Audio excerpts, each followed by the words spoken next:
Hey everyone! I recently gave a 3-hour seminar to graduate students from 15 different departments from the National University of Tainan in Taiwan. Watch my super clear tips from high impact researchers on how to write and publish research. Let's get into the tips. Solve or research a relevant problem. These are some examples. Suicide rates are increasing. Relevant problem. Temperature records are being broken regularly. Relevant problem. The wealth gap is increasing. Relevant problem. That region suffers from higher rates of lung cancer. Extremely relevant problem. Outdated construction techniques. Taiwan specifically has a lot of earthquakes, right? So the civil engineering field is often developing new strategies for earthquake safety. Outdated construction techniques would fit right in there. So what are people talking and concerned about? If you have a relevant study in your field and a relevant study for society, individually, those are great. If you can do both, excellent, right? If you can have a study for society and for your field together, that's the perfect situation. Tip 2, your research needs to be airtight.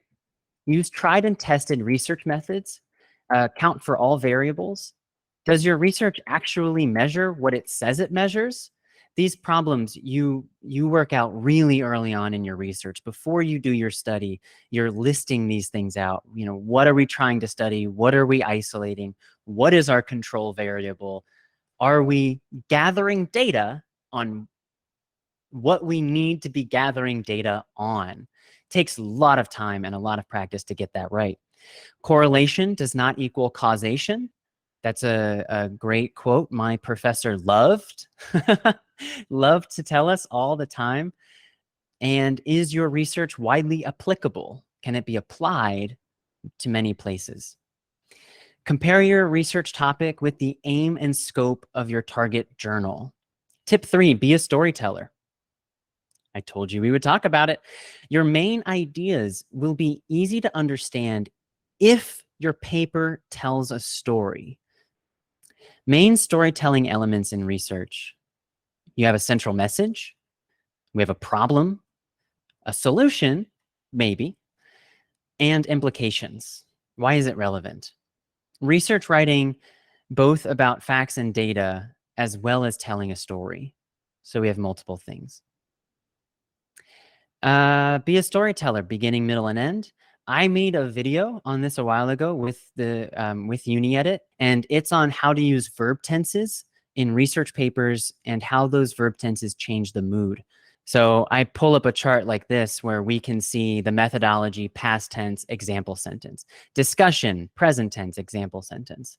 And we talk about what the feelings of those are. This stuff takes time, understanding how your research can tell a story and which verb tenses to use.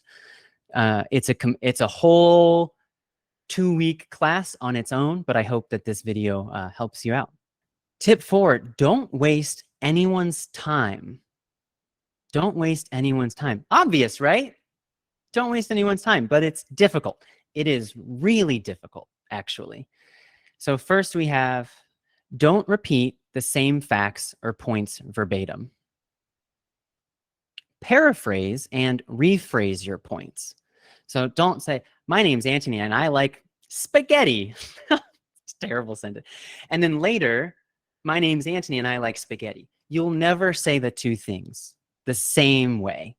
I should get a better example for that. Although spaghetti's good. Consider different tenses for different sections of your research paper. Are all of your sources relevant? If you love a study, that does not mean you want to use that study in your paper. Does each study present valuable information for your research? Does each sentence give the reader new information? Have understandable figures and tables. It should only take a few moments for a person to understand your figures. Get influence from the top journals in your field. Here's an idea. Save 10 tables to your computer and take notes on their understandability, clarity, and style. Use papers in your field as inspiration for these. You don't need to create brand new graphic images. You can copy them though. Here's an easy to interpret table example. And it's easy to compare different categories.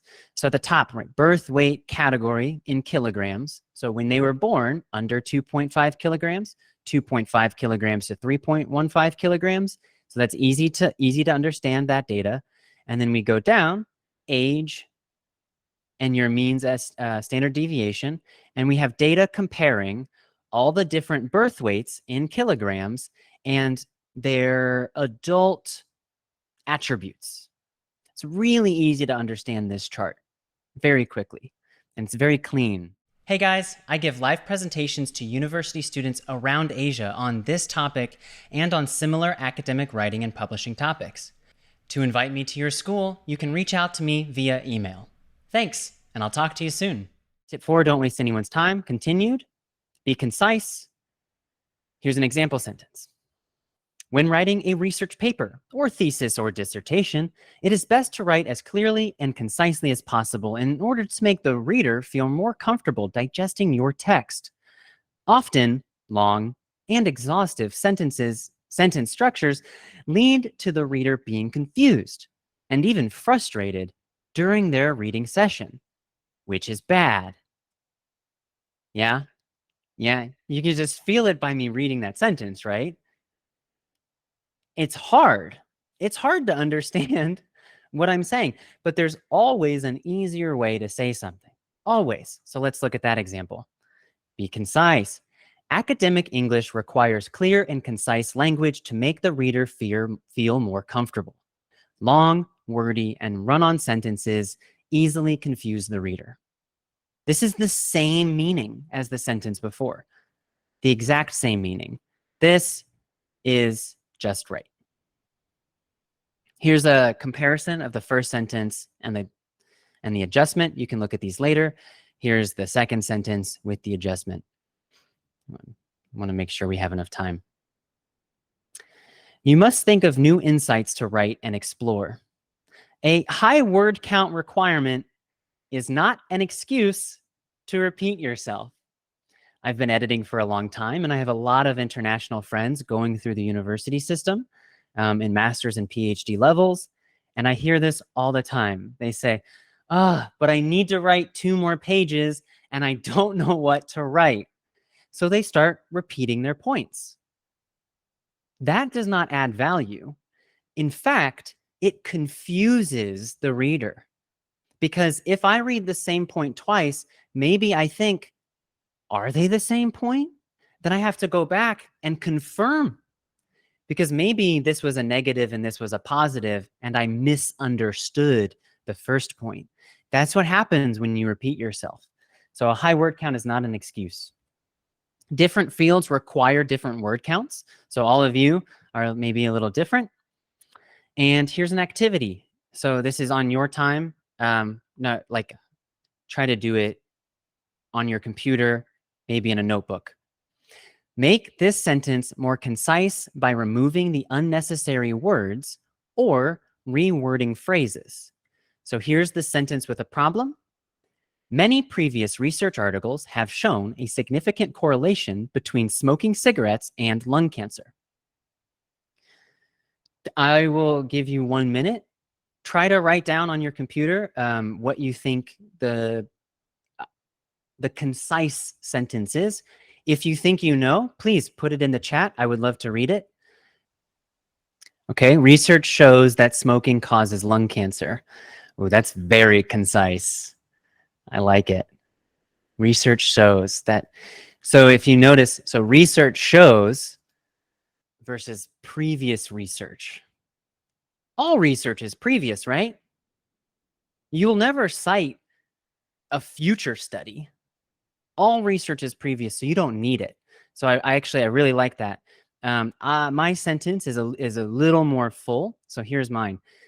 Research has shown a significant correlation between smoking cigarettes and lung cancer.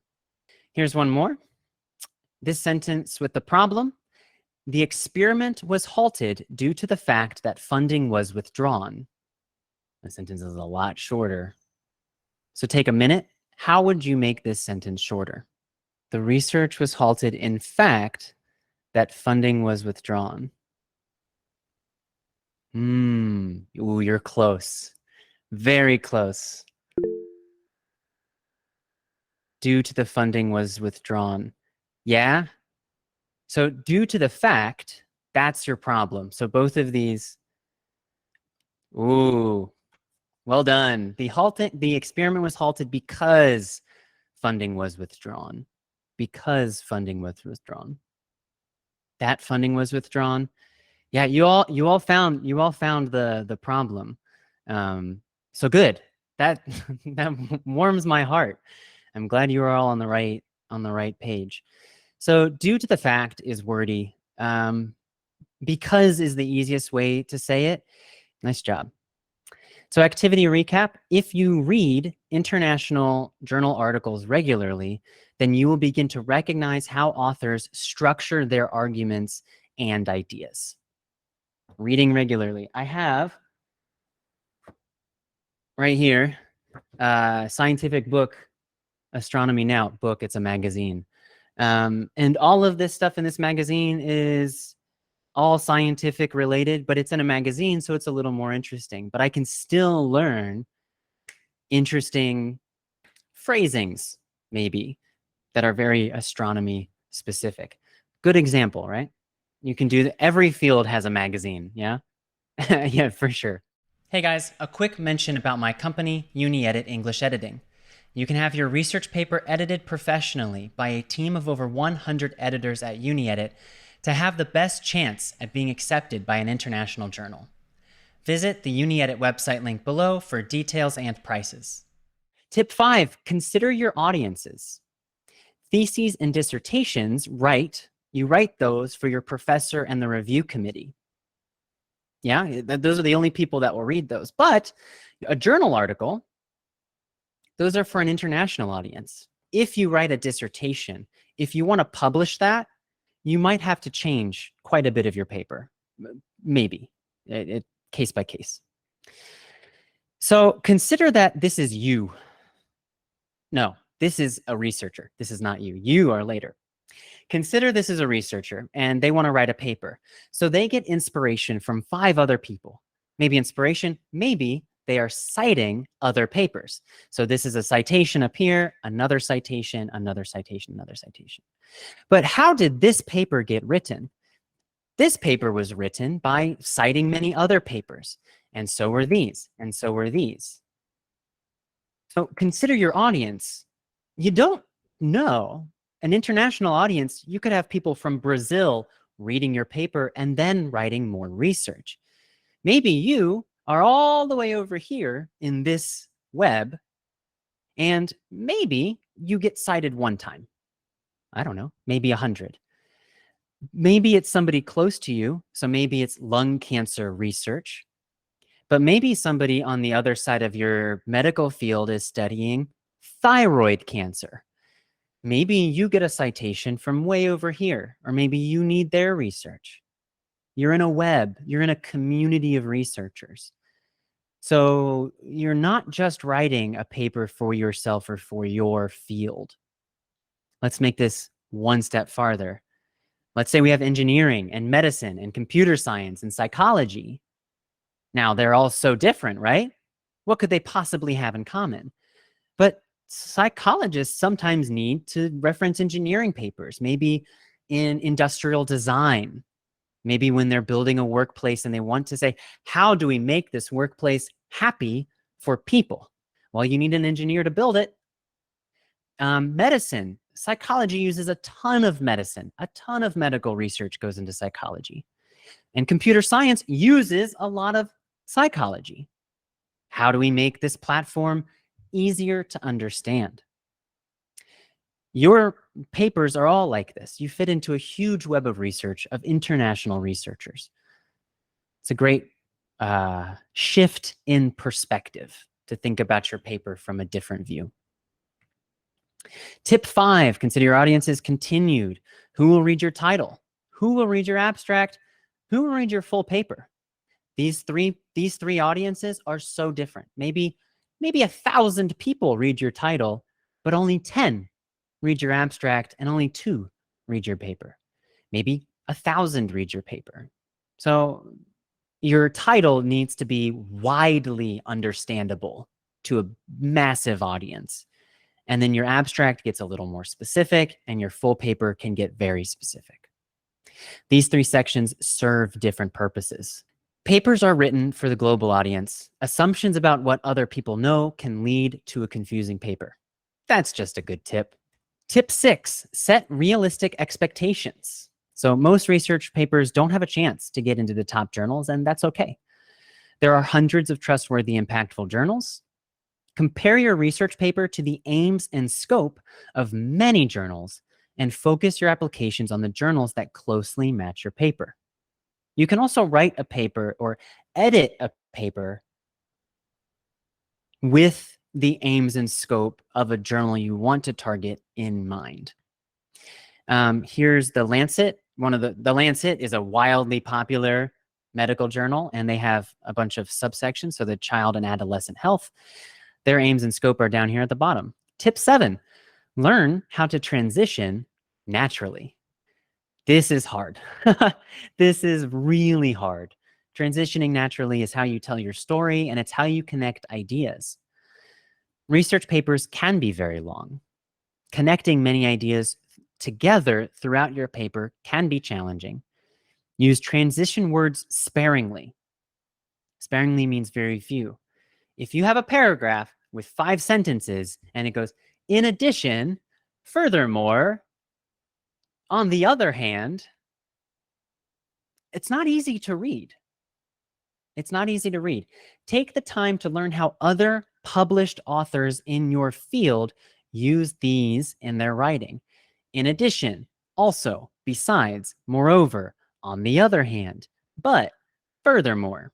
If I'm not mistaken, besides and moreover are translated the same from Chinese, so it's difficult to know the nuance.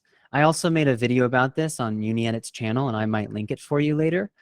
So this is a whole 5-hour class, right? Learning the nuance between these words.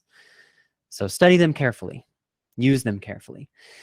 Here's a tip. Most sentences do not require transition phrases. Sometimes the reader can easily make the connection on their own.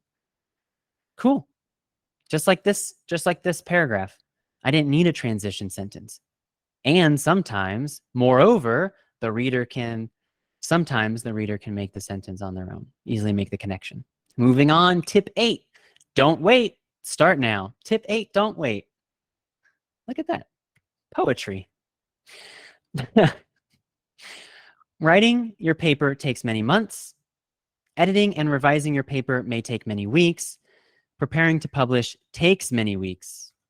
Resubmitting after rejection takes many weeks. Rushing your work is not an option. Writing and publishing research will always take you longer than you think. Always. If anybody in here has written a very long paper for class, like a 10, 15, 20-word paper, it always takes longer. You're never finished the week before. You finished the night before. But with research, that is dangerous. That is a dangerous practice. So make a writing plan and be specific. This week, I will write the first draft of my introduction. Okay, let's be more specific. Tomorrow, I will work on my introduction for 1 hour from 6 p.m. to 7 p.m. This is necessary because you're going to be working on this research for months. And if you don't have a plan, it's going to be difficult, really difficult. So don't wait for the perfect evening or the perfect inspiration. Rushed writing causes more errors, and rushed writing confuses the readers. This is probably my favorite tip. Don't wait. Don't wait. You're only hurting your own paper. So this is a flowchart we found on the internet that demonstrates the complexity of writing the research paper. This flowchart on the right, each section is not important, so please don't try to read this right now. It's an example, But this is the process of writing a paper. We have the start, and then you look in the middle, we have revising the body, modify your thesis statement, read it out loud, go to the writing center. It's a process. It is a huge process, and that's all we're saying. Tip 9, different sections use different styles. Your introduction section tells a story, it hooks the reader, and it compares and contrasts previous research. That's really different than your results section, which is analytical. It's direct and it's objective. The introduction and the results, the feeling is very different, both academic, both professional, formal writing style, but the feeling is very different. And it's important to study that in other papers. Continued, study a published paper in your field. It's important to study that. How did their English use change from section to section? Study another paper published in your field. How did their English use change from section to section? And then study another paper. How did their English use change from section to section? It's a process, and you have to do it continuously, methodically, again and again and again. Tip 10, follow the journal guidelines. So go to many journals' websites to find the instructions for authors or guidelines for authors. Study these instructions closely and look for word count, reference format, title requirements, headings and subheading requirements, section order, etc. If you don't know what you need to do, you're going to make mistakes, and then you're going to have to spend time revising. If you enjoyed this video and you want to get more super clear explanations on academic writing and publishing, then subscribe to the University English Hub. Thanks, and I'll see you in another video.